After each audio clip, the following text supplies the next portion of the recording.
Dailier Rodríguez Tamayo is 19 years old. He calls his mother from Military Unit 1024 in El Cotorro, Havana. He tells her he didn't eat today. He preferred to sleep a little. His calls have been getting shorter. Officers are limiting his phone time. A doctor at the Naval Hospital has examined Dailier and written a specific order. This conscript should not carry weapons and should not be subjected to stress. On the morning of March 16, 2026, officers at Unit 1024 hand Dailier a loaded gun. He uses it. He is dead before his mother learns anything has happened. The Ministry of the Revolutionary Armed Forces does not issue a statement. No autopsy results are shared with his family. No investigation is announced. How does a teenager with a documented psychological condition end up holding a loaded weapon? Ley number 75, Cuba's national defense law, enacted in 1994, requires every male aged 17 to 28 to serve 2 years of active military duty. Registration is compulsory at 16, coordinated through schools and the Union of Young Communists. The 2019 Constitution explicitly prohibits conscientious objection. Article 54 states it cannot be invoked to evade the law. There is no alternative service, no appeal. As recently as March 2026, military officials told a pastor's 23-year-old son in Santiago de Cuba he could be taken at nighttime, at dawn, whatever. Once inducted, Article 53 of Ley 75 places conscripts under exclusive military jurisdiction, tried by military tribunals. No legal mechanism exists for a parent to remove their child from service. Monthly pay, 320 Cuban pesos. At market exchange rates, that is $1.13. What does exclusive military jurisdiction mean in practice? Former conscripts describe it consistently. Reuters' Javier Cruz says officers told recruits that while serving, they are the property of the FAR, and they are your owners. At induction, officers tell families, your sons are no longer your sons. Now they belong to the Revolutionary Armed Forces. Conscripts are stationed far from home. Phone calls are at commander's discretion. When Dailier's calls got shorter, his mother Yami had no one to call, no office to visit, no legal standing to intervene. When conscripts die, families receive no medical reports, no autopsy results, no investigation findings.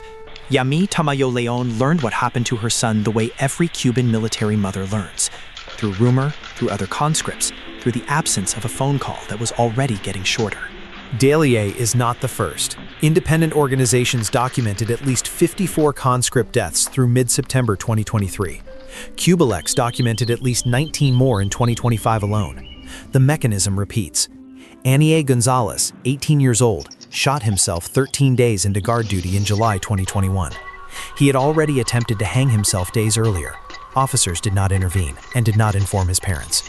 Michael Arcia Hernandez, his grandfather, warned the commanding captain 3 months before Michael's death that the boy was threatening to kill himself. The captain called it mischief, then assigned Michael to guard ammunition with a loaded weapon.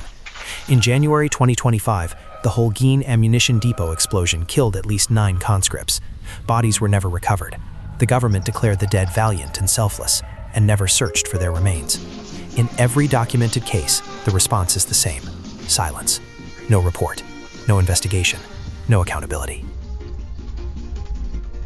Roughly 50 to 60 countries enforce mandatory military service. Most offer conscientious objection, meaningful pay, independent oversight, and legal recourse for families.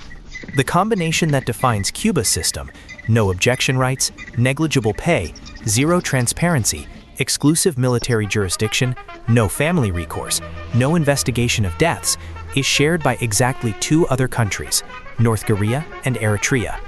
The International Labor Organization has ruled that Cuba's youth labor army violates the Convention on Forced Labor. The U.S. State Department classifies Cuba at Tier 3, its worst rating, for state-sponsored human trafficking. Cuba signed the International Covenant on Civil and Political Rights in 2008. It has never ratified it. In August 2025, 7 months before Dailier, another mother got the same phone call. Mercedes Roque's son, Antonio Alejandro Resi Roque, was 18 years old. He died during military service. Mercedes Roque has spoken publicly about what happened to her son. Mi hijo se los murió a ustedes, no se me murió a mí en mi casa, se le murió en la de ustedes, no en la mía. Es indignante, asqueante para mí como madre cada vez que me presento delante de ustedes. Es tan repulsivo saber que son ustedes los que dirigen la vida de los hijos de nosotros cuando los dejamos allí pensando que van a tener un cuido. No más servicio militar obligatorio en Cuba. Madres, plántense, hagan marcha, no manden a sus hijos a servicio militar obligatorio, una estructura que solo sirve para destruir familias y exterminar la juventud en Cuba. Solamente sirve para eso el servicio militar obligatorio. Prohibido olvidar Antonio Alejandro Gracias Roque, fallecido en la 50-50 del Calvario. The government's response to mounting deaths has been exclusively punitive. Not one reform has addressed conditions, oversight, pay, or transparency. In July 2023, the new military penal code prescribed 2 to 5 years imprisonment for desertion and up to 2 years for self-harm to avoid service. A conscript who swallows screws to escape can be imprisoned for trying to survive. In October 2024, Decreto 103 extended penalties to anyone over 16 who helps others evade military duties. That criminalizes parents who try to protect their children. The structural logic is self-defeating. Deteriorating conditions drive evasion. Evasion prompts harsher penalties. Harsher penalties drive immigration. Units that once received 800 to 900 recruits per intake now see 300 to 400. Cuba has lost roughly 18% of its population to emigration since 2022. The Servicio Militar Activo is not just failing to defend the country, it is emptying it. Every law discussed in this episode, Ley 75, the Military Penal Code, Decreto 103, passed without a single dissenting vote in a legislature where no candidate runs opposed and no opposition party exists. No Cuban parent has ever had the option of voting out the officials who designed this system. The only exit is the airport or the sea. When pressed at the United Nations, the Cuban delegation denied that military service is mandatory. This directly contradicts Cuba's own 2019 constitution, which establishes the defense of the fatherland as a civic duty.